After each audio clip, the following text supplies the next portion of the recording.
a população nativa, né, os pescadores, as marisqueiras, os pequenos produtores, os jangadeiros, foi sendo, digamos que, engolida, né? E com ela a cultura, os costumes, o local se moldou aos interesses do setor turístico. Está sendo uma aula para mim, porque o Maranhão ainda, a nosso litoral, ainda se mantém, de certa forma, entre aspas, preservado pelo isolamento.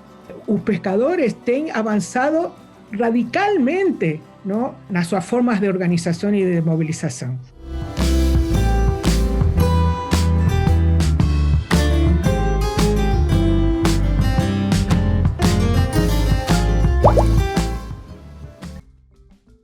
Bem-vindas e bem-vindos à série O Futuro do Oceano 2020, uma iniciativa da Scientific American Brasil e da Cátedra Unesco para a Sustentabilidade do Oceano. Essa série terá 12 episódios que abordarão temas muito variados e interessantes e atuais relacionados ao futuro do oceano. Temas que serão discutidos com especialistas, com ativistas, com pessoas que trabalham diretamente no mar, esportistas, enfim, uma gama de personagens que trarão para a audiência uma visão muito interessante, diversificada e profunda das nossas relações enquanto sociedade com o ambiente marinho.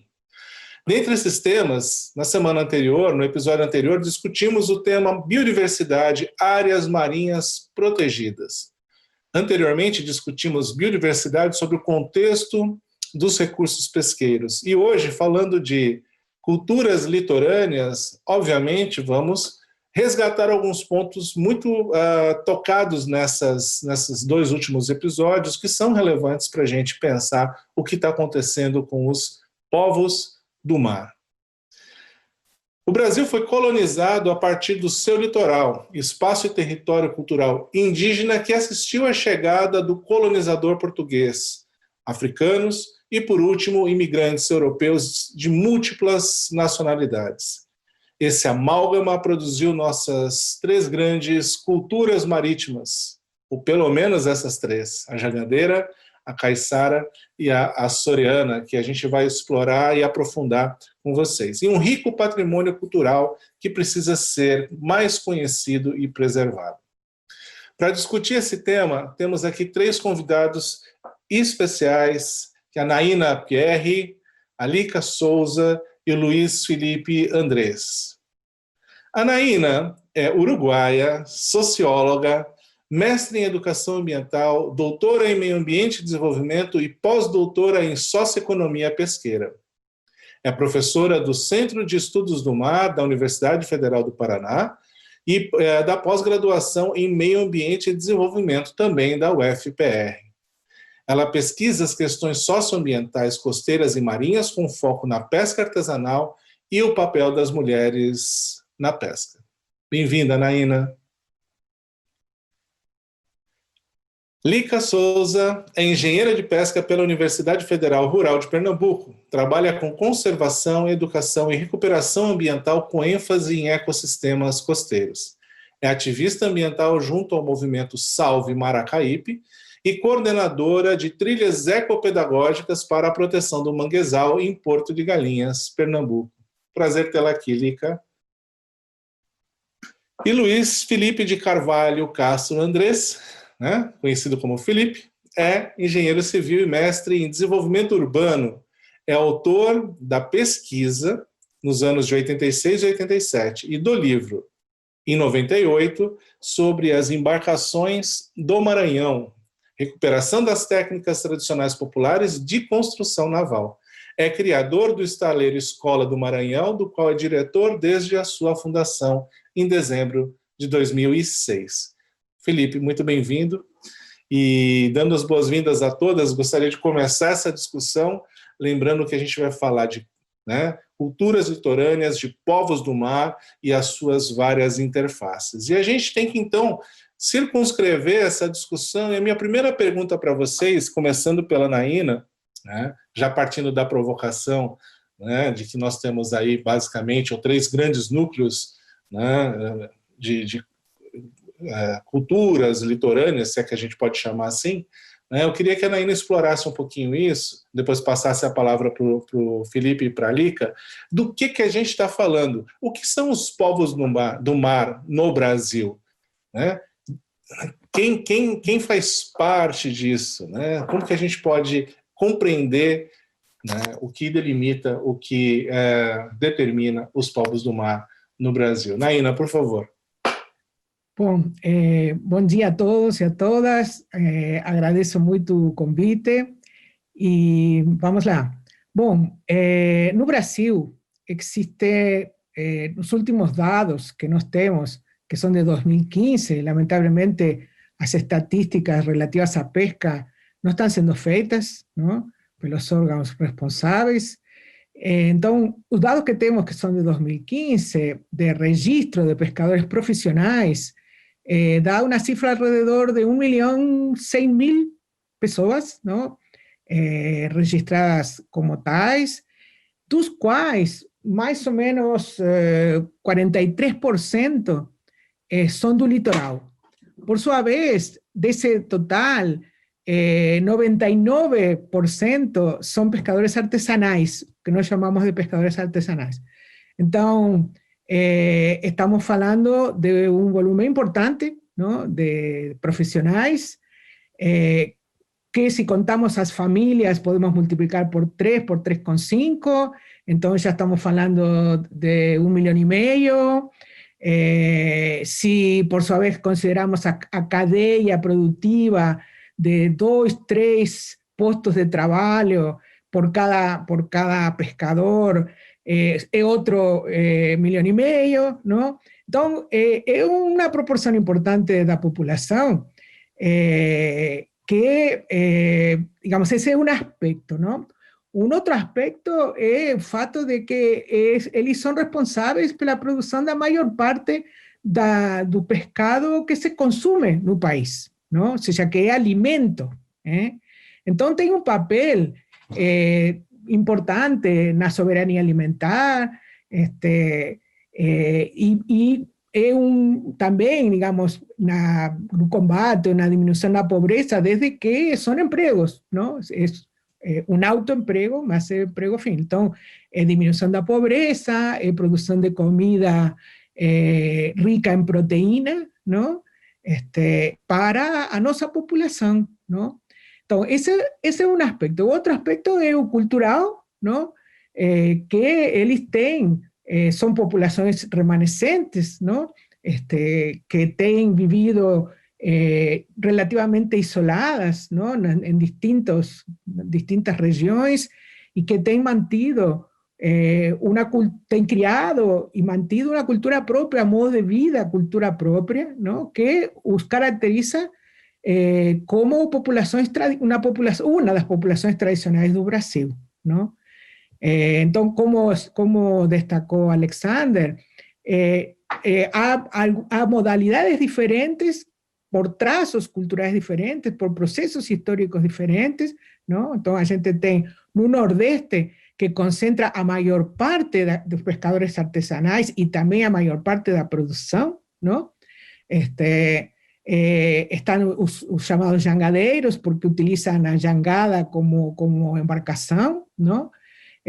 Descendo para o sul estão os caiçaras, não? Que se denomina populações que têm atividades agrícolas combinadas com atividades de pesca, nem que a atividade agrícola vai diminuindo e vai predominando ou sendo plenamente só de pesca, e mais ao sul, com influência de imigrantes açorianos, não? De uma região de Portugal, temos os chamados açorianos, não? Então, que é mais Santa Catarina, enfim. Então, isso são traços culturais específicos relativos a processos históricos de cada uma dessas regiões, não? E que têm suas particularidades, tanto en formas de pescar, obviamente, especies salvo, ¿no? E formas de organização de sua vida. Como a professora Naina Pierre vem vem falando, né, é uma cultura muito específica, né, fruto desse modo de vida aqui na região costeira.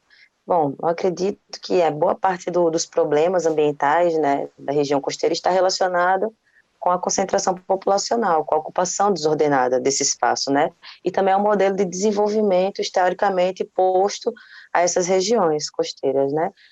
Esse processo de urbanização do litoral, né, ocorre, né, pelo menos aqui em Pernambuco, desde a década de 70, e aí gerou consequências, muitas distorções e consequências socioambientais, né, que descaracterizaram, digamos assim, a cultura raiz, a cultura local. Desde a expulsão de seus habitantes, da população, pescadores, pequenos produtores, que foram ficando cada vez mais à margem, assim, né, da praia, foram construindo suas moradias cada vez mais próximas à margem dos rios, em áreas de mangue, de estuário, né. Esse processo resulta numa contínua degradação dessas áreas naturais, né, desmatamento, do aterro. Então, é esse processo, assim, histórico que vem descaracterizando, digamos assim, né, essa nossa preocupação com a cultura litorânea, né, com a cultura dos oceanos. Como o professor Alexandre colocou, daqui a pouco a gente vai ter uma cultura litorânea sem as pessoas, né, nativas morando e vivendo, por conta desse afastamento, dessa marginalização desses povos. Felipe? Olá, bom dia a todos. Agradeço pela oportunidade de estar aqui trazendo uma notícia. E eu estou vendo assim já agora com uma certa felicidade que eu tenho trabalhado há 43 anos aqui no Maranhão, ligado a essa atividade de construção de barcos tradicionais, né, da tradição. E lembrando que o Maranhão também nasceu do mar, nasceu não, esse período, né, após o processo de colonização europeu, ele se inicia através do mar, das navegações.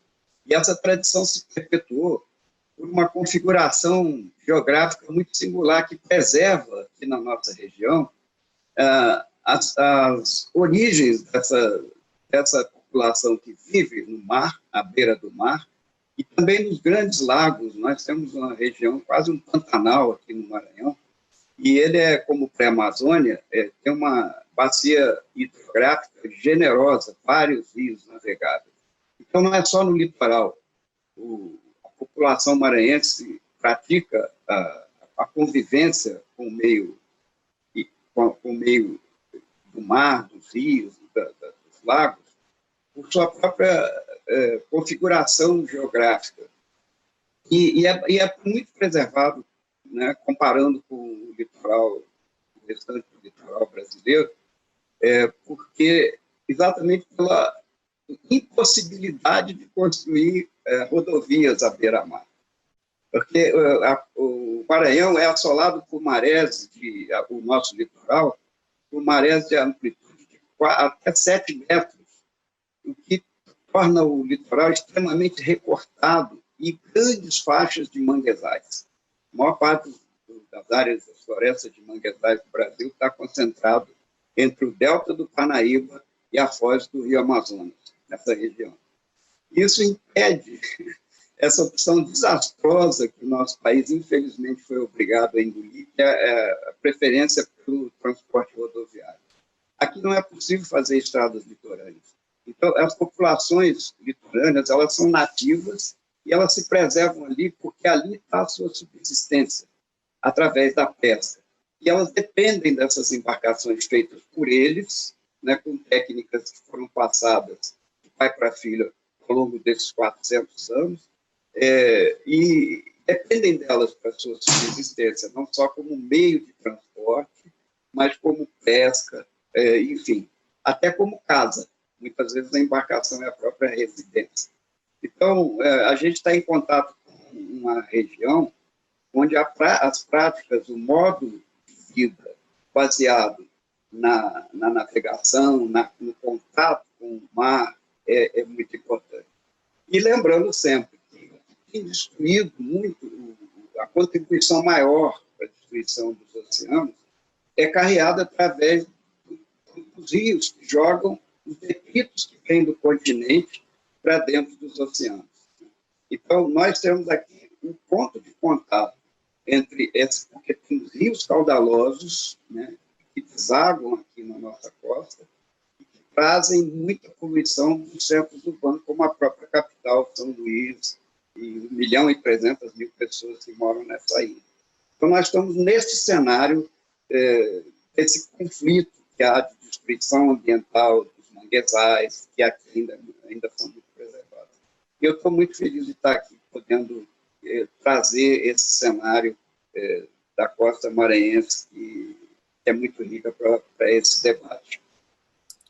Luiz, Felipe, obrigado, e eu acho que essa primeira rodada mostra para a gente essa complexidade. A gente está falando aqui das pessoas, a gente está falando da história, a gente está falando do mar, que é muito diferente nessas diferentes regiões, a gente está falando do saber, o saber construído, o saber passado de geração em geração, a gente está falando do cultivar, do pescar, a gente está falando do pau, que é utilizado para fazer essas embarcações, que vem da floresta, que é mais frondosa ou menos frondosa, dependendo da região. Então, mostra-se claramente a conexão da biodiversidade terrestre com o saber de se fazer uma canoa, de se fazer uma jangada, com o uso desse instrumento. E a gente está falando do cantar e está falando do contar. Né? A gente está falando de uma coisa muito, muito interessante, muito rica. Né? Obviamente, a gente está falando aí de povos, de comunidades tradicionais, lembrando que a gente tem outros povos, né? Que mais interioranos ou ribeirinhos, que também têm essas características. Aqui a gente está falando mais desses povos do mar. E isso é muito interessante porque materializa uma série de peculiaridades. Por exemplo, que da minha área, da biologia marinha, a questão dos nomes dos organismos, né? Assim como a gente também tem o nome para as plantas, né? Que a gente come, né? Mandioca, macaxeira, enfim, a gente tem aí para os animais também diferenças, os nomes populares dados, né? E a gente tem aí também a relação com a natureza. Por exemplo, ali no Paraná, a gente tem o fenômeno da reversa, né? Que em São Paulo é chamado de viração. Então, a forma como esses povos se relacionam com o mar é muito diferente, é muito variada e traz uma cultura muito grande. Tem uma vivência, um conhecimento tradicional e uma dependência. Né? E isso remete para a gente ao que a Lica começou a mencionar, que são as tendências de transformação e que acabam pressionando essas comunidades tradicionais, esses povos do mar. Eu queria explorar um pouquinho isso, resgatando o que a Lica começou, passando a palavra para ela, para a gente entender um pouco o que são essas pressões. Por exemplo, para o Luiz, depois talvez falar um pouco do processo de motorização das embarcações, né? Na INA explorar um pouco a questão dos conflitos historicamente existentes entre as unidades de conservação e esses povos, né? E talvez Lica explorar um pouco o que é muito forte aí no litoral nordestino, que é a questão do turismo. Né? Então, eu queria que você falasse um pouco sobre essas ameaças, sobre essas transformações, essas pressões, o que está pressionando esses povos hoje em dia ou historicamente. Lica, depois você passa a palavra para a Naína e depois para o Felipe, por favor, tá? Então, não dá para a gente conseguir compreender, né, como esses locais estão hoje sem pensar um pouco historicamente essa transformação, como se deu esse processo de ocupação, né, quais os interesses, né, tipo, no Nordeste, né, eu estou falando de Pernambuco, acho que se estende a toda a região Nordeste, esse processo resultou numa contínua degradação das áreas naturais, através de desmatamento, aterro das áreas estuarinas. Enquanto isso, à beira da praia havia destruição da restinga em detrimento da construção, da ocupação à beira-mar, né? Construção de casas, hotéis. Então, do início das ocupações de veraneio, das primeiras casas de praia, né? Lá na década de 70, dessas ocupações, até a consolidação como destino turístico internacional, né? Isso gerou uma transformação quase que completa do local e das pessoas que aqui viviam. Nesse processo de crescimento e ocupação, a população nativa, né, os pescadores, as marisqueiras, os pequenos produtores, os jangadeiros, foi sendo, digamos que, engolida, né? E com ela a cultura, os costumes, o local se moldou aos interesses do setor turístico, né? Apesar de grande importância econômica do setor turístico e grande potência, né, para o desenvolvimento do local, ao longo dessas décadas, o que se observa é pouco ou nenhum interesse em proteger os ecossistemas e a biodiversidade, né, que está diretamente ligada à forma como essas famílias viviam aqui, como vivem. Eu tomando como exemplo aqui Porto de Galinhas, nessa área do litoral sul de Pernambuco, isso é muito claro, né? A gente dialoga muito com moradores mais antigos, mas quem conseguiu, assim, manter aquela vida, né, pacata, de pescador, de catamarisco, eles são muito poucos. A grande maioria acabou se moldando mesmo a esse novo mercado, que não deixa de ser um importante meio de geração de renda e de emprego, né? Só falta mesmo essa questão da preocupação com a gestão da ocupação dos espaços, ocupação, né, do solo, qual é o modelo, né, de turismo que foi implementado aqui, e não só isso, porque também tem todos os outros impactos, que também é uma região portuária, uma região industrial, toda próxima, então são todos os impactos de uma vez, né? A gente já sabe que tudo o que a gente faz na cidade, também no continente um pouco mais distante, acaba parando no oceano, e o modo de vida aqui também, na própria região costeira, nessas cidades, agrava ainda mais essa situação. Né, professora Naina? Como é ir para o lado do Paraná? Em verdade, os pescadores artesanais que estão espalhados, ¿no?, ao longo de nossa costa, eles vivem em diferentes modalidades, ¿no? Então, muitos em comunidades, pequenas comunidades relativamente isoladas, mas também vivem em bairros, ¿no?, urbanos de cidades maiores ou menores, ¿no?, en áreas más turísticas, ¿no?, o menos. Então, eles são objeto de muitas pressões, ¿no?, que principalmente, digamos, ameaçam seus territórios, tanto de terra propriamente como de mar, ¿no?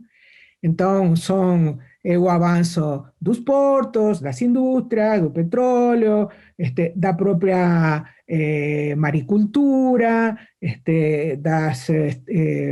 dos parques eólicos. Então, são muitos processos que, a depender da fase, digamos, da economia, alguns se sobrepõem a outros, ou alguns se intensificam mais que outros, mas que cada um deles, ¿no?, constituye una amenaza o ya de fato, ¿no?, expulsa a populações de seus territórios e ao expulsá-los de seus territórios, desestrutura sua vida, tanto em termos econômicos como em termos culturais, ¿no? Isso sí, são processos, por decir así, como, ¿no?, que son como una onda, ¿no?, que va llegando. Mas existen procesos, vamos a decir, permanentes también, de otra índole, que es el fato de que a situación de relativa de desatención do Estado, de marginalización, de pobreza, de, digamos, incertezas en términos de renda y demás, leva muchas veces a los propios pescadores a buscar otras fuentes de trabajo, ¿no? Entonces, ese es un proceso, una especie de drenaje, ¿no?, permanente, de pessoas que saem da pesca, ¿no?, por ese fato. A veces no saem definitivamente, sino que utilizan eso como una estrategia, mesmo até para se manter en cuanto pescadores, ¿no? Mas, entonces, constituye como socioeconómicamente formas híbridas, ¿no?, en que por un lado son productores, digamos, mercantiles de pescado, y por otro lado son asalariados o semiasalariados, ¿no?, en distintos sectores. Entonces, a proximidade da cidade, a proximidade do turismo, ¿no?, fazem com que ese proceso seja mais facilitado, ¿no? En relación a lo que me preguntó Alexander, das unidades de conservação, unidades de conservação de todo tipo, ¿no? Então, as unidades de conservação mais problemáticas para as populações costeiras, não, tradicionais, são aquelas mais severas do ponto de vista da conservação, não? Que resultam excludentes de presencia humana, ¿no? Particularmente los parques, etc. Porém, muchas veces se implantaron donde ya existía población humana, ¿no?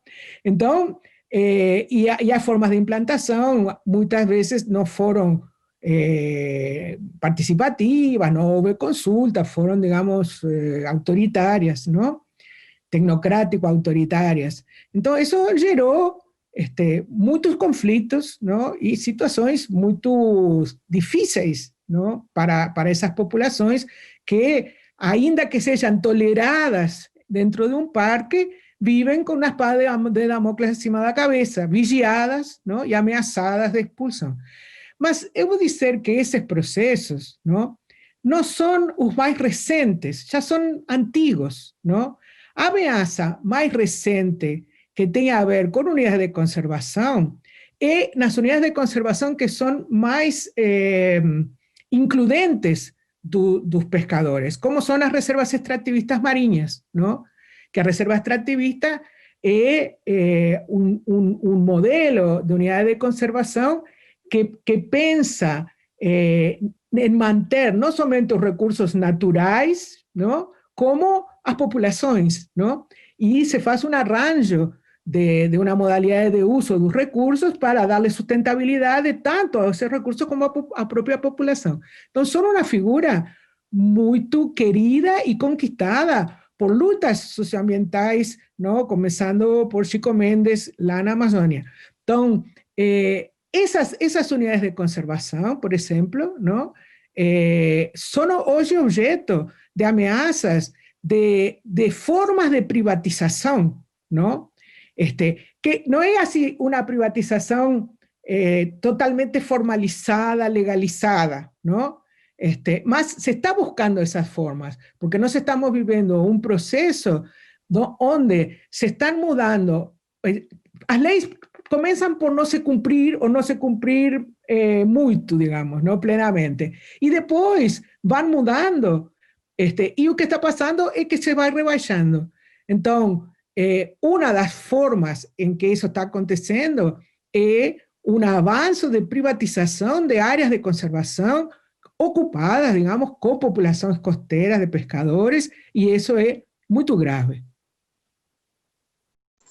Olha, essa está sendo uma aula para mim, porque o Maranhão ainda, a nosso litoral, ainda se mantém, de certa forma, entre aspas, preservado pelo isolamento, né, dessa região, que foi muito objeto da atenção dos colonizadores, quando a maior parte, não, exclusivamente o acesso era feito através das navegações. Mas o nosso litoral acabou ficando isolado, né? Diferente, por exemplo, do caso de Pernambuco, da Lica, e eu sempre sou muito focado com a questão das rodovias. Porque se a gente olhar o nosso litoral desde o sul, né, de Torres, lá no Rio Grande do Sul, subindo, você tem uma estrada litorânea que acompanha.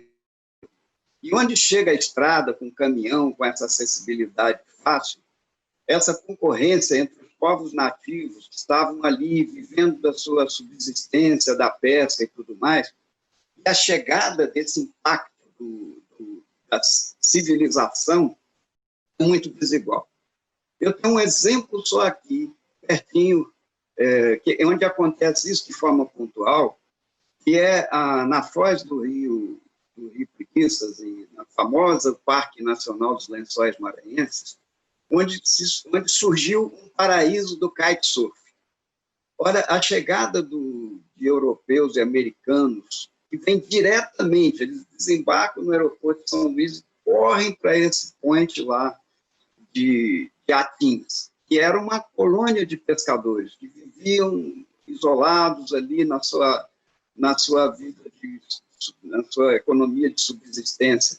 Quando chega o impacto desse concurso, né, do turismo esportivo do kitesurf, todos os pescadores, a rapaziada nova que estava ingressando na atividade pesqueira, abandonam essa vocação natural e vão atraídos pelos dólares que tem pousadas lá agora que já tem diária de R$1.200, que é uma coisa inimaginável para aquele lugar.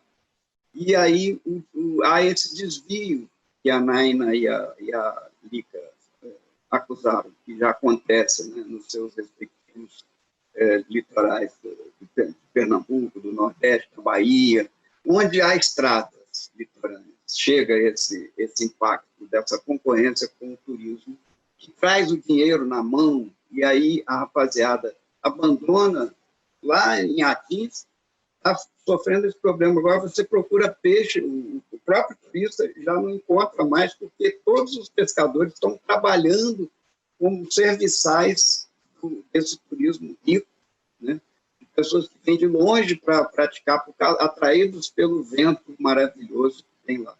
Então, isso é um alerta, né? Porque, embora nós estejamos protegidos pelas florestas de manguezais, e nesse ponto as áreas de proteção são boas, porque protegem mesmo dessa invasão, e a impossibilidade de construir estradas também é um recurso natural. Mas, mesmo assim, a produção do pescador não é nada. Eu acho que a Naina tocou num assunto que eu gosto de mencionar muito, em função do modelo de economia, que eu acho que não é completamente sobreposto à vontade, inclusive local, parecem verdadeiras intervenções brancas, que investem bilhões e bilhões de dólares, por exemplo, na mineração, e que passam por cima dessas comunidades tradicionais como um trator. Eles não existem. Se tiver que interditar uma área inteira para instalar um porto industrial, essa concorrência é completamente desproporcional. Não há defesa para essas comunidades, porque o turista, por exemplo, chega com dinheiro na mão ali, e o menino que era pescador abandona o seu esforço da pesca e vai carregar a mala para o turista, vai entrar a droga junto, e vem, entendeu? É um desastre, é uma tragédia quando a droga chega nessas comunidades. E, de fato, esse encontro, proporcionado pelo modelo de economia com essas comunidades, e comparo com o impacto que nós tivemos um verdadeiro genocídio com os nossos habitantes originais, né, os povos indígenas, ao receberem o impacto da colonização. Eles sofrem, são muito vulneráveis. E esse fenômeno do modelo colonial, que não mudou mesmo, aqui no Maranhão, o principal investimento é a mineração, que é um desastre, porque ele é concentrador da renda e excludente. Então, essas populações tradicionais que viviam nesse... Não é um paraíso, mas viviam em paz ali naquele equilíbrio de subsistir do alimento da pesca, essas ficam muito vulneráveis à chegada desses grandes projetos industriais, que são, como eu digo, são concentradores e excludentes. Eles só têm um interesse, é extrativismo puro, levar o minério embora, e o que fica aí é só o abandono. Então, nós estamos, de certa forma, como eu digo nós, o nosso litoral maranhense está protegido pela largueza das suas florestas de manguezais que impedem as estradas, as rodovias de chegarem nesses níveis. Mas essa ameaça não está afastada, não. E tem esse paradoxo que a Lica falou, que é, ao mesmo tempo, bem-vindo como fonte, geradora, tem sem chaminés, mas que tem esse outro viés que é também predador e destruidor, infelizmente, né? E tudo isso tem que ser regulado pelas leis, porque o ser humano não se controla muito. Se ele não tiver a lei ali e não tiver o cumprimento da lei, nós vamos ter um desastre se expandindo e aí as últimas comunidades vão ser destruídas. Obrigado, Felipe. Eu acho que essa deixa que você dá é muito clara, é muito lúcida, que a gente está falando de processos econômicos, né? Construindo em cima do que Lica e Naina colocaram, nós temos processos socioeconômicos que acabam colocando numa situação de vulnerabilidade algumas comunidades, ao mesmo tempo em que há uma inclusão, né, dentro desses novos sistemas de produção, há também mecanismos de exclusão, de pressão, né, que acirram essa vulnerabilidade. Obviamente, quando a gente está falando isso, a gente também está falando da questão do meio ambiente, né, da existência de pau para fazer canoa, por exemplo, ou da existência de peixe para poder pescar, ou da possibilidade de fazer a roça num território que era originalmente pertencente a esses povos. Né? Por outro lado, a gente vê arranjos e vê buscas, como a Naina coloca, que são as reservas extrativistas, que buscam, na perspectiva da cogestão, né, do co-manejo, produzir um entendimento que faça sentido para essas comunidades. Por outro lado, a gente fica um pouco aí, me parece, né, que a gente tem uma visão que pode ser chamada, entre várias aspas, tá, de romântica das comunidades tradicionais, e tem uma visão um pouco mais realista, que é como elas lidam, como elas se adaptam ou elas se reinventam nesse cenário de transformação. E uma grande questão é como isso acontecer sem perder esses laços, sem perder essa tradição que a gente está colocando, esses conhecimentos. Né? Eu queria abordar três temas específicos com vocês. Um deles, e eu vou deixar a Naina para falar no final porque eu queria que ela desse um destaque a essa questão, tá? Mas eu queria primeiro falar com a Lica a respeito da questão do turismo, que foi mencionada já, mas eu queria desenvolver um pouquinho isso em relação ao tipo de turismo. Se falou recentemente aí da ideia da região da Baía de Angra dos Reis virar, da Ilha Grande, né, virar um novo Cancún, né, um Cancún brasileiro, né? E aí eu lembrei da música do Gilberto Gil, com a letra do Caetano Veloso, que falava que o Haiti é aqui, né? E a música, numa determinada parte, fala: o Haiti é aqui, o Haiti não é aqui. E daí eu lembrei, né? Cancún é aqui ou Cancún não é aqui, né? Porque Cancún pode ter um aspecto positivo, mas tem vários aspectos negativos, né, que a gente precisa conhecer num modelo de desenvolvimento econômico que seja inclusivo. Eu queria que você abordasse um pouquinho isso. Luiz, eu queria que você falasse um pouquinho mais sobre essa questão da relação da natureza com a construção naval, né? E a questão desse conhecimento que você está fazendo um trabalho magnífico, maravilhoso, há muito tempo, de resgatar e criar mecanismos de perpetuação desse conhecimento construtivo das embarcações e como isso está se perdendo, né? E, Naina, eu queria que você falasse um pouco sobre a vulnerabilidade dentro da vulnerabilidade.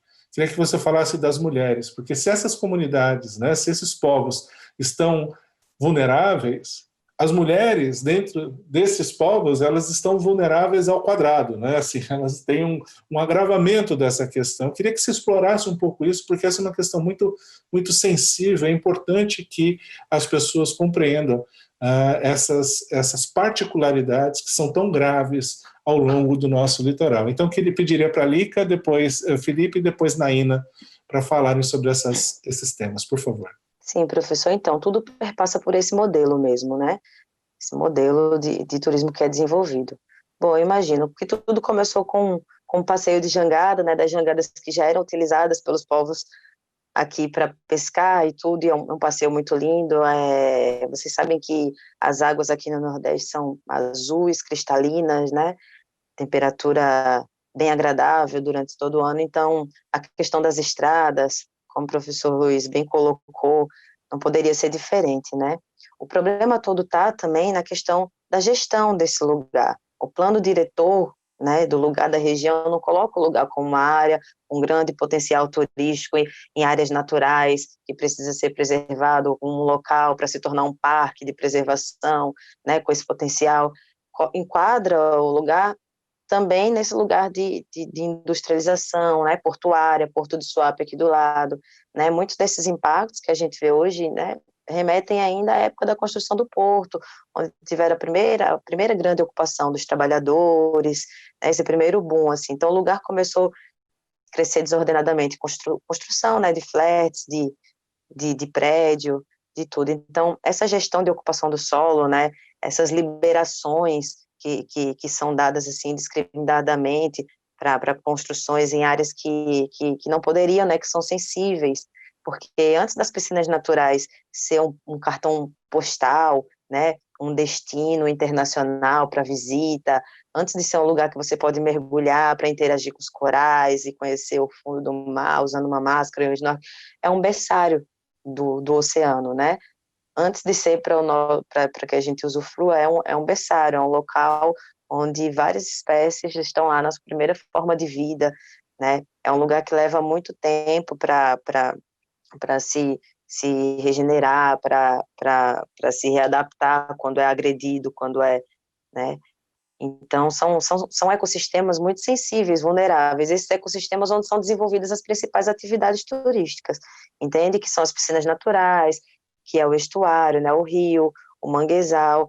Então, a preocupação é isso, que antes de ser visto como um local para, né, para visitação e tudo, seja visto como um importante equilibrador mesmo né, das questões naturais.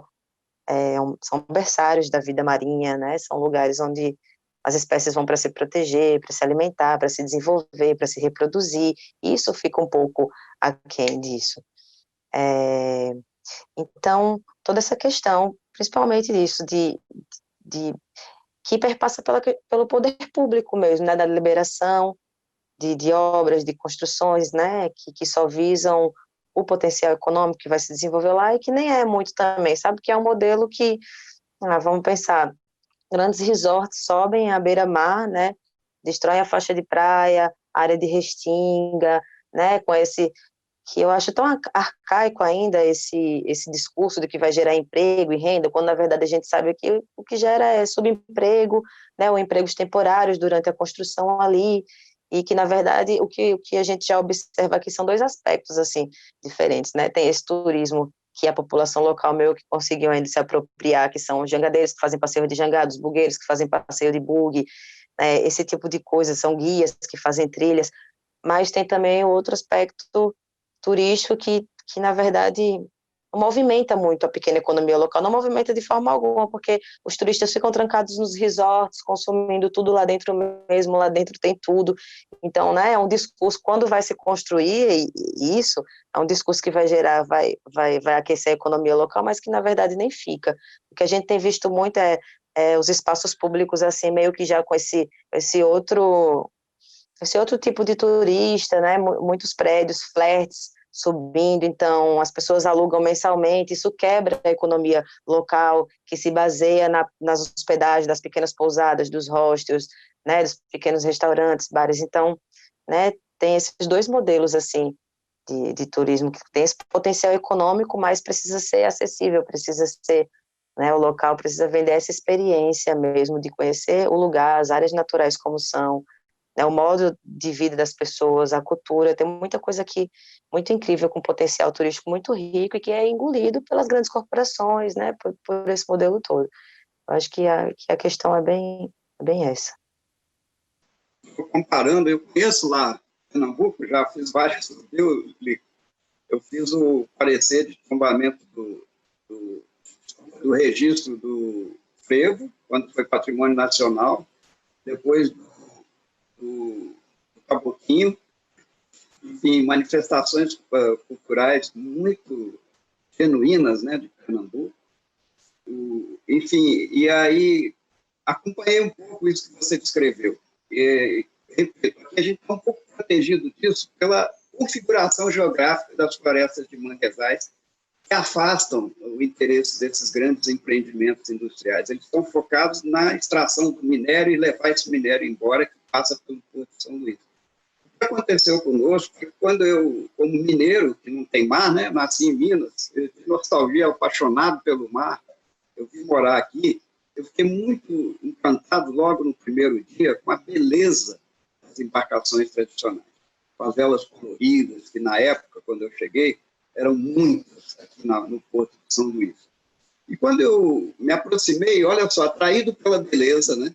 Eu fui fotografar, fazer aquarelas, desenhar, porque eu gosto de desenhar, e comecei a conversar com os mestres carpinteiros que faziam a manutenção dessa frota.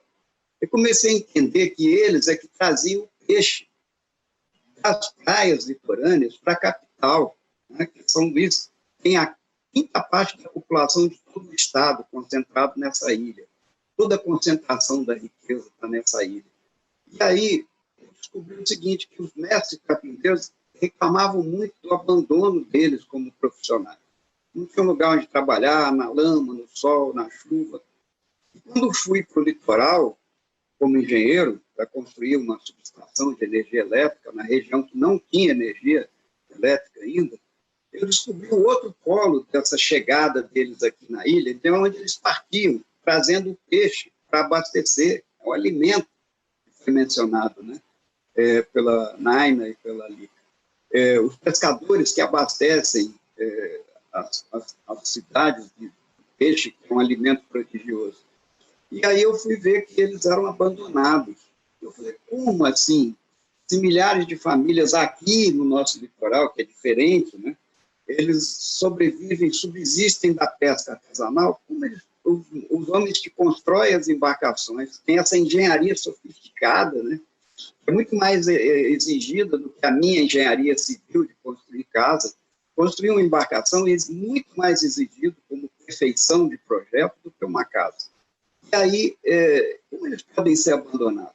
E aí veio a ideia de fazer uma pesquisa, uma FINEP, há 38 anos, e essa pesquisa confirmou que esse conhecimento, que era transmitido de pai para filho, da arte de construir embarcações, que era meio de subsistência dessas milhares de famílias que viviam isoladas nessas regiões litorâneas, estava ameaçado de desaparecer, porque o jovem, olha só, atraído por outras atividades que o modelo de economia oferece de ganho mais imediato, abandonam completamente a vocação natural que era do seu pai, do seu tio, do seu avô, de construir embarcações. Então, essa ciência verdadeira, essa engenharia sofisticada estava ameaçada. Embora ainda no nosso litoral aqui, milhares de famílias continuem dependendo da construção de embarcações artesanais. E daí veio a ideia de criar uma escola onde o velho mestre é tratado com respeito, como doutor, como professor, é remunerado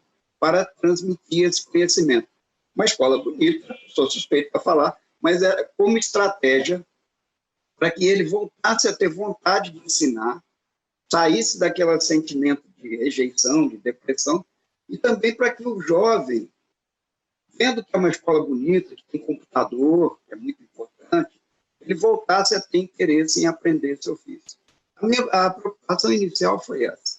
Mas aí, através disso, é que eu descobri a tragédia que é um modelo de economia que é do mesmo, igualzinho ao período colonial. Os portugueses vieram aqui para tirar a riqueza e levar, para fazer os ingleses que tutelavam os portugueses, que conduziram a família real na fuga de Napoleão para o Brasil, né, quando a família real veio se instalar aqui, os ingleses estavam de olho no ouro, na prata, nas riquezas nossas. E esse modelo continua vigindo no nosso país. Isso que a Lica falou, da exploração do turismo, esse turismo dos grandes resorts, dos grandes hotéis, é muito predatório para nós. Ele não deixa riqueza, ele só propicia subemprego. Infelizmente, em poucos exemplos eu tenho visto isso aqui. Esse é o problema. É um modelo de economia que ninguém consegue contrariar, nem o presidente da República. Ninguém consegue mexer nisso. Ele é, como diz, concentrador e excludente, e passa por cima das nossas comunidades tradicionais como um trator. Ignora completamente, não existe para esse modelo de economia. O porto de exportação de minério que ocupou uma praia inteira da ilha de São Luís. Infelizmente, esse é o modelo que existe até hoje, que é um modelo igualzinho do período colonial. Obrigado, Felipe. Muito bem colocado. E eu queria que a Naina agora fizesse essa abordagem sobre as mulheres, né, para a gente poder depois ter uma rodada final para a gente pensar o que a gente está perdendo, né, quais são os valores, quais são as riquezas que a gente está perdendo dessas culturas litorâneas e como a gente caminha para o futuro. Então, Naina, depois que você terminar essa sua fala, eu já vou manter a fala com você para a gente continuar falando disso, tá? Bom, a questão das mulheres na pesca. Do punto de vista cuantitativo y un reconocimiento oficial que siempre es menor, digamos, que a realidad, digamos, siempre se reconoce menos de lo que realmente es. En ese registro de pescadores profesionales que a gente tiene os dados de 2015, 46% son mujeres, ¿no? 46%, é quase a metade. Se a gente pensa que há uma subestimação, digamos, há registros que faltam, podemos falar, grosso modo, de metade, não? Então, isso é para começar, digamos, a dar uma dimensão, não, desse aporte. Então, assim, a primeira coisa, as mulheres, não, participam da pesca, não? Mas participam de múltiplas formas, não? Algumas reconhecidas e outras não.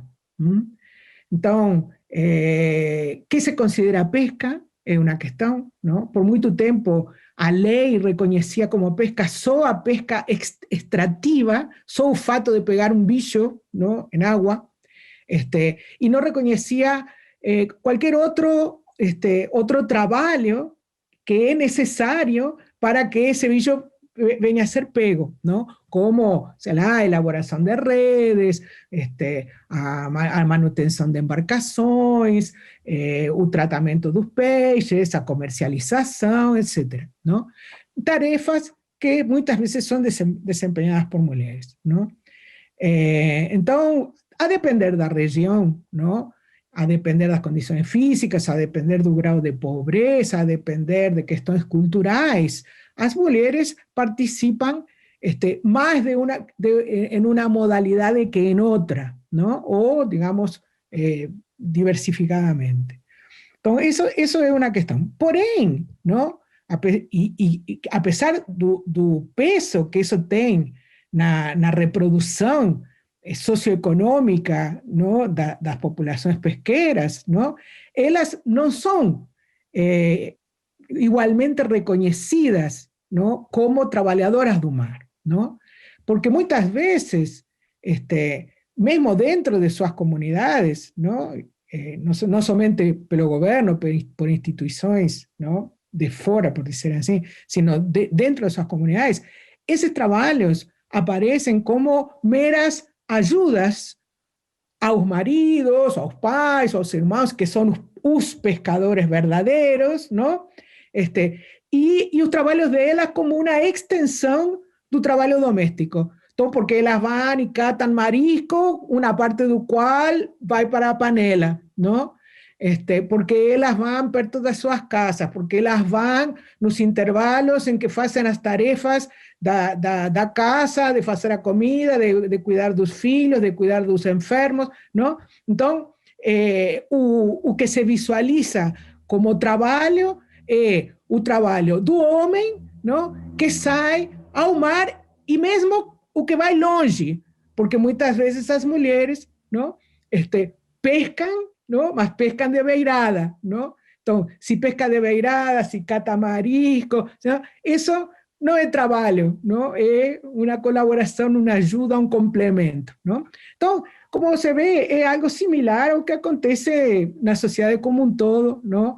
Com esse tipo de discriminação das mulheres que desempeñan una dupla jornada, ¿no? Trabajo doméstico no reconocido como tal y no remunerado, ¿no? Y un trabajo externo, a veces remunerado y otras veces también no remunerado o remunerado menos, ¿no?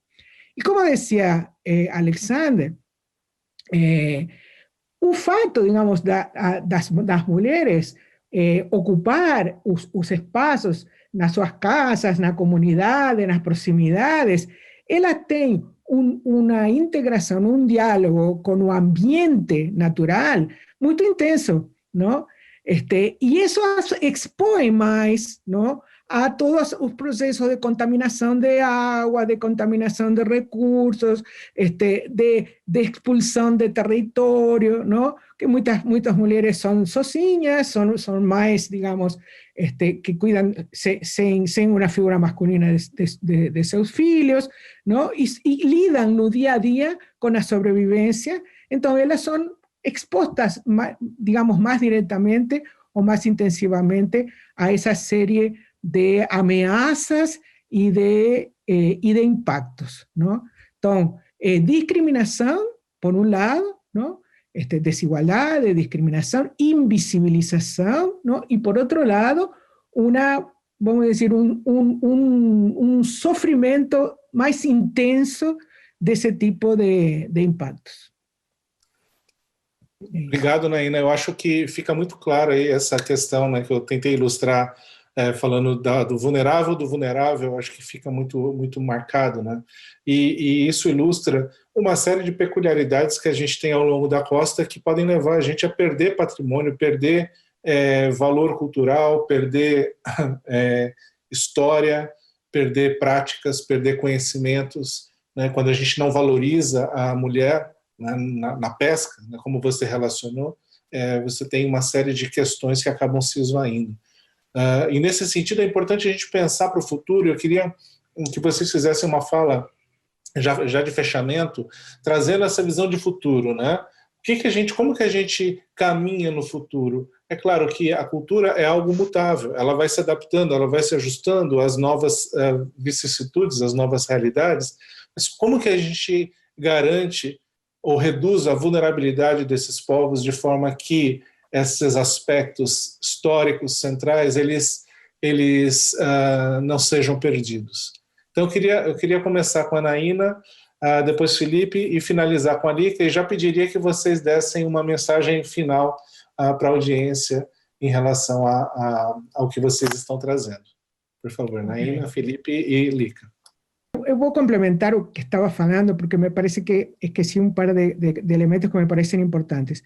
Um que as mulheres, muitas vezes, elas trabalham em coisas que não são diretamente relacionadas com a pesca, mas isso não as faz menos importantes, porque o dinheiro que elas trazem permite que a comunidade, sua família, a comunidade continue vivendo aí e sendo pescador, não? Então, a reprodução das comunidades pesqueiras é comunitária, não? E nisso as mulheres têm um papel fundamental, não? Bom, e a outra questão é que as mulheres, já faz tempo, têm alto grau de ativismo na defesa das comunidades e na defesa da pesca no sentido geral, não? E foram avançando na compreensão de sua condição de mulheres pescadoras, não? E aprendendo, digamos, a lutar pelo reconhecimento de seus direitos enquanto tais, não? Então, muitas mulheres são muito ativistas, não? Só que elas são ativistas, vamos dizer, somando horas, não? As horas de trabalho doméstico, as horas de trabalho na pesca, as horas de trabalho que não é na pesca, mas que contribui para reproduzir a pesca. Então, elas desempenham uma tripla jornada, não? E essa tripla jornada também, em um sentido, reflete a discriminação. ¿Por qué? Porque he visto como una tarefa más, ¿no? Entonces, a mulher cuida da casa, cuida dos filhos, cuida da comida, no sé qué, entonces también va a cuidar da defensa do território, também vai cuidar, ¿no? Tipo como un trabalho que elas podem fazer porque tem mais tempo, ¿no? Então, o homem tem que ir lá a buscar peixe para trazer o dinheiro, não? E a mulher tem também que militar, não? Para defender a comunidade. Então, olha só, não? Isso é decir, é um elemento muito bom que elas tenham esse comprometimento e que tenham ganhado esse papel, mas vítimas, não? De descanso, digamos, un jogar para elas essa tarefa da defesa dos interesses coletivos. Não? Bom, então, indo a esse outro ponto, eu, assim, é verdade que a operação espontânea do mercado, não? E os modelos de desenvolvimento que existem, não? Que são muito excludentes, desigualadores e demais, geram uma tendência, não?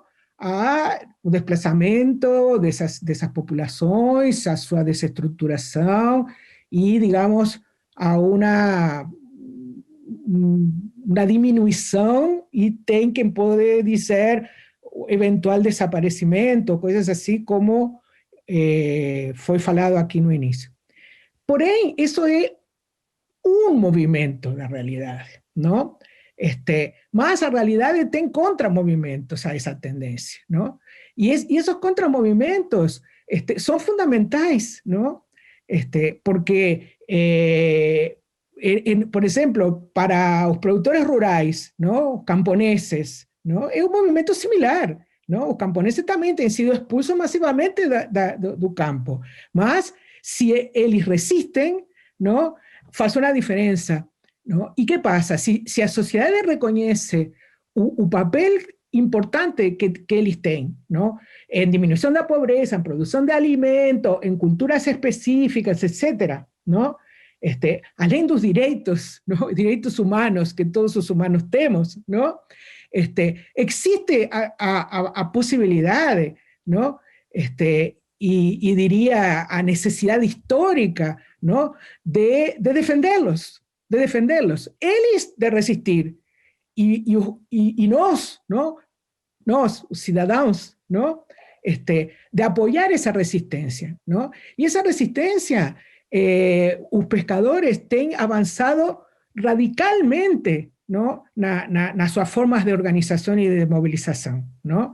Então, eles têm, em 2006, as mulheres fundaram a Articulação Nacional das Pescadoras, em 2009, 2010, todos formaram o Movimento Nacional de Pescadores e Pescadoras Artesanais do Brasil, não? Que debe ser quizá o único movimiento de pescadores do mundo que se llama de pescadores y pescadoras, ¿no?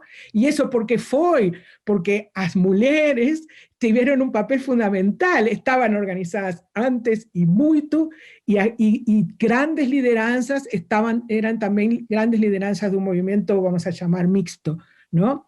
Y un movimiento de pescadores y pescadoras asumió, ¿no?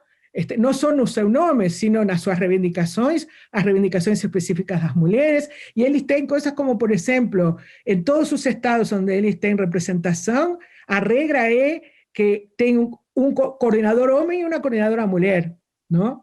Então, estes pescadores, eles por exemplo, têm uma mobilização em defesa dos territórios pesqueiros fantástica, ¿no? Eles criaram, elaboraram, produziram um projeto de lei para o reconhecimento de seus territórios.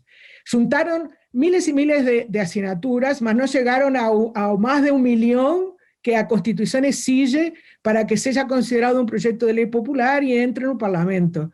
Mas aí eles decidiram, unos meses atrás, entregar no parlamento e o parlamento, depois de passar por uma comissão, já o assumiu como um projeto de lei, não? Então, são movilizações de nível nacional, não? Que assumem os problemas fundamentais, como é a defesa dos territórios, que sabemos que digamos que é um elemento chave para que eles consigam se manter nos seus lugares com sua forma de vida, não? Então, hoje em dia, por exemplo, com a pandemia, eles criaram um observatório popular do Covid nas comunidades pesqueiras que funciona desde março e que integra pescadores de todo o país, ¿no? Com organizações de apoio e acadêmicos, E é um espaço não somente em que se informa, se vai sabendo da situação do Covid nas comunidades, sino que se educa, se ensina como se defender, e há todo um processo de elaboração de diferentes medidas de defesa da categoria, além da questão do Covid, não? E é um espaço de solidariedade. E nesse espaço, as mulheres têm também um destaque particular. Por quê? Porque as mulheres não temos vergonha, em geral, de falar da dor. Não temos vergonha de falar da doença e da morte, não? Então, nesse observatório, a maioria são mulheres, não? E elas são tan pronto bravas lutadoras, não? Como choram, não? Então, eu acho assim que a manutenção dessas populações, como outras populações tradicionais do país, os indígenas, os quilombolas, etc., não? Elas podem continuar existindo a depender de sua luta, não? E da solidariedade da sociedade, não? Então, não estão condenadas a desaparecer. É isso. Naina, obrigado. Reconhecimento, respeito, fortalecimento, porque essas comunidades, além de terem o direito de definir o seu futuro, elas sabem onde elas querem chegar. E a gente, então, né, se a gente atrapalhar o resto, né, da comunidade, atrapalhar menos, talvez a coisa flua do jeito, né, que deveria ser. Né? Ou seja, eles têm autonomia para decidir o futuro, né, que eles desejam ter. Felipe, Lica, uma fala para o futuro, por favor, e um fechamento dessa reflexão.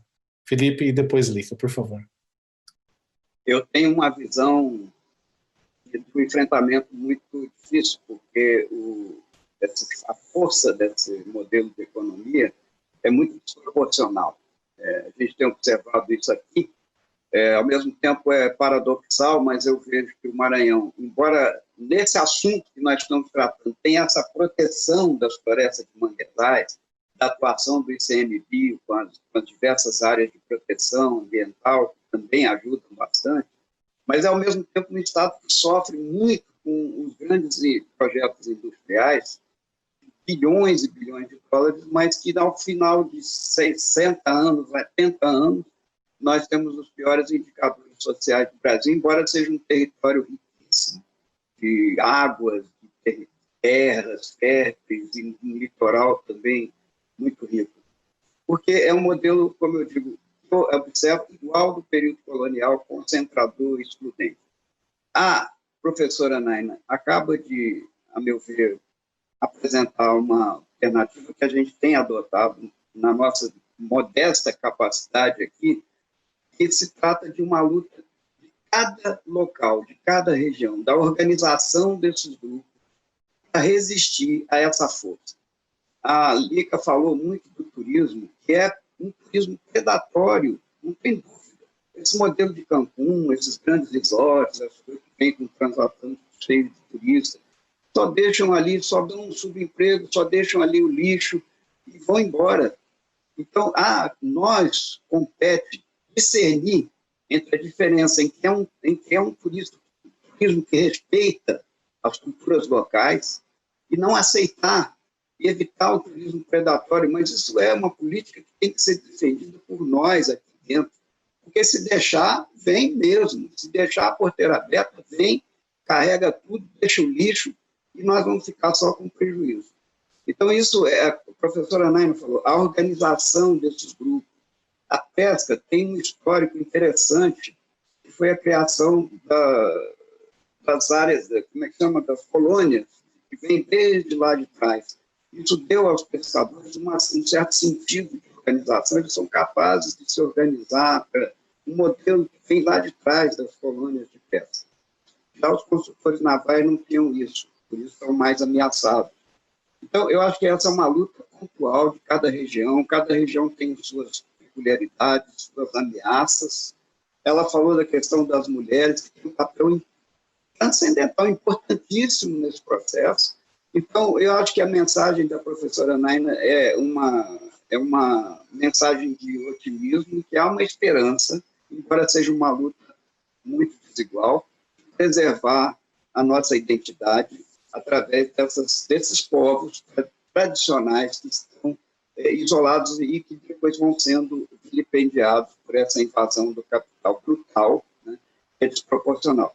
Então, eu gostei muito da proposta dela, e é isso que nós temos procurado fazer com o Estaleiro Escola, associando a questão com a questão ambiental. A nossa escola tem curso de educação ambiental, porque isso é um argumento muito forte, que ameaça todo mundo.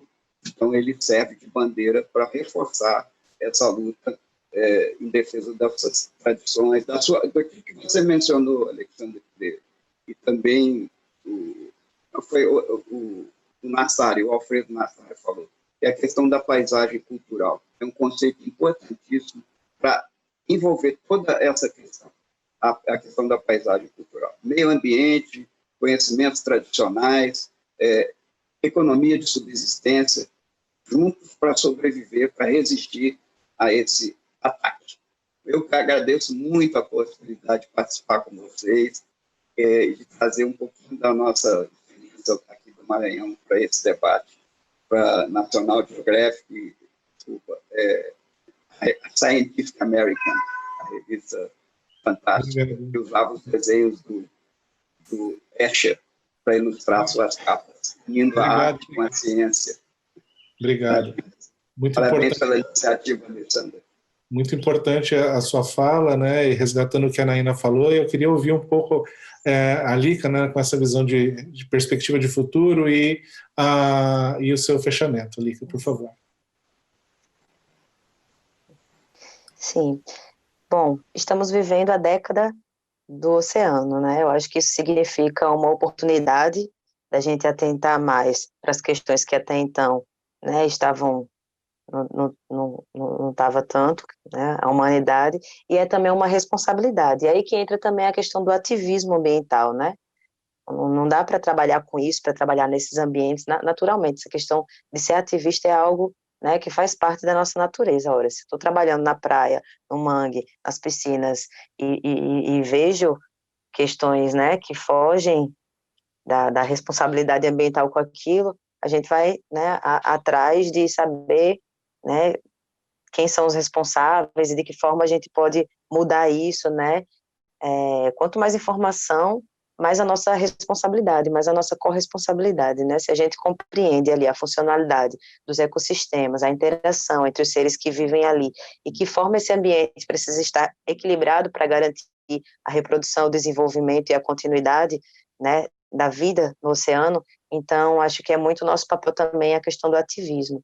Então, desde né, no caso aqui falar do arraçoamento de peixes nas piscinas naturais, embarcações a motor subindo o rio, adentrando o estuário, né, então a gente levanta essa bandeira e puxa essa luta de que não pode, o ambiente não resiste, não pode ser assim, a gente, né, corre o risco, porque a gente precisa que a atividade econômica seja também sustentável, e a atividade econômica só é sustentável se o ambiente, né, se o meio ambiente também, né, se as atividades desenvolverem essa questão da sustentabilidade, senão que a gente vai presenciar a degradação completa, né, do lugar, os grandes empreendimentos simplesmente se mudam para as próximas praias, né, e a população local fica míngua no ambiente degradado, poluído, violento, né, sem potencial de desenvolver qualquer atividade econômica. Então, a nossa preocupação é essa, a mensagem que a gente sempre gosta de deixar é a importância do agir local pensando global,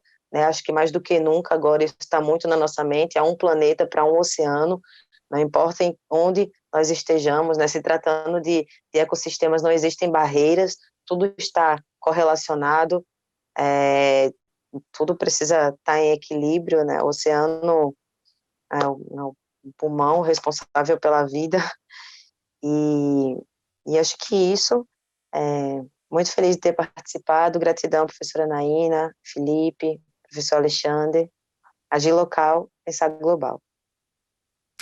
Obrigado, Lica. Eu acho que essa fala que você usou para fechar, ela traz muito da sensibilidade daquilo que a gente está falando e da complexidade, da integração de diferentes coisas. Não dá para a gente falar de culturas litorâneas sem falar dos povos do mar, sem falar do ambiente costeiro, do ambiente marinho, sem falar da postura ou da relação que esses povos têm com os outros povos e com esses modelos de desenvolvimento econômico, como vocês bem frisaram. Então, acho que a gente está falando não de uma coisa, como eu exemplifiquei anteriormente, como romântica, né, de defender, né? Eu lembro de um pescador de Ubatuba mencionando a seguinte coisa, né? Ele estava em uma discussão sobre como ia ser a pesca, ele falou assim: o pescador aqui, ele não quer ser zinho, ele não quer ser pescadorzinho, ele quer ser zão, ele quer ser pescadorzão. E trazendo nessa fala uma série de questões, tanto em relação à questão do consumo, quanto à questão da dignidade, de poder trabalhar dentro da sua vocação, daquilo que ele gosta, daquilo que ele aprendeu e transmitir isso para frente. Ou seja, né, o povo do mar ser um povo com P maiúsculo, né, um povo que consegue se compreender, identificar suas raízes e se fortalecer para conseguir caminhar autonomamente, sem necessariamente ficar refém de outros movimentos ou de outros interesses. Eu acho que essa discussão revela muito fortemente para mim isso. Eu fico muito feliz de ter tido a oportunidade de dialogar com você sobre esse tema e de dar oportunidade para que outras pessoas que não necessariamente refletem sobre isso possam refletir e se envolver nessas discussões, né, e garantir que esses povos tenham autonomia para trilhar o seu futuro, né?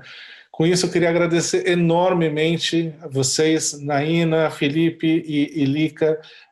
Não conhecia ainda pessoalmente, né? Ainda não conheço pessoalmente o Felipe e a Lica, mas visualmente aqui estou conhecendo. E, Naina, é um prazer te ouvir falar mais uma vez e, né, com o desejo da gente estar juntos novamente para poder reforçar esses laços institucionais, pessoais, que a gente está tentando construir. E, nesse sentido, eu queria, já indo para o fechamento, e agradecendo vocês novamente, eu queria agradecer a equipe da Cátedra Unesco para a Sustentabilidade do Oceano, a equipe da Scientific American Brasil e a equipe do Instituto de Estudos Avançados da USP por toda a produção dessa série. Lembrando que no próximo episódio teremos o tema, dando continuidade a essa abordagem fundamental que Naina abriu para a gente, a questão do tema das mulheres no mar, trabalhando então com exemplos de pessoas, de mulheres que têm uma relação com o mar, né, explorando um pouco essa variedade de relações, né, desde a pesquisa até a dependência, né, em relação aos recursos do mar. Então, eu queria finalizar e dizendo, né, se você gostou, deixe o seu joinha aqui, dê comentários, faça comentários, dê sugestões de temas, enfim, vamos construir aí uma comunidade ampla que pense esses temas e que vai defender não só o oceano, mas especialmente os povos do mar. Então, eu queria me despedir novamente com a mensagem padrão, que a gente tenha, na verdade, né, nada menos que dos mares o melhor. Um grande abraço e fiquem bem. Porque a gente não pode mais achar que, não, eu organizei esse evento, não me ocorreu nenhuma mulher para falar sobre esse tema. Certamente tem. E eu tive essa conversa durante esses 16 anos fazendo campanhas olímpicas, né? E isso é muito especial, porque o mar te dá ferramentas para você crescer e se empoderar como mulher. Então, enquanto a gente não tiver uma transversalidade nesse cuidado com o oceano, em que a sustentabilidade ela seja uma preocupação prioritária, independentemente da área em que você atua, eu acho difícil que a questão de gênero seja também priorizada.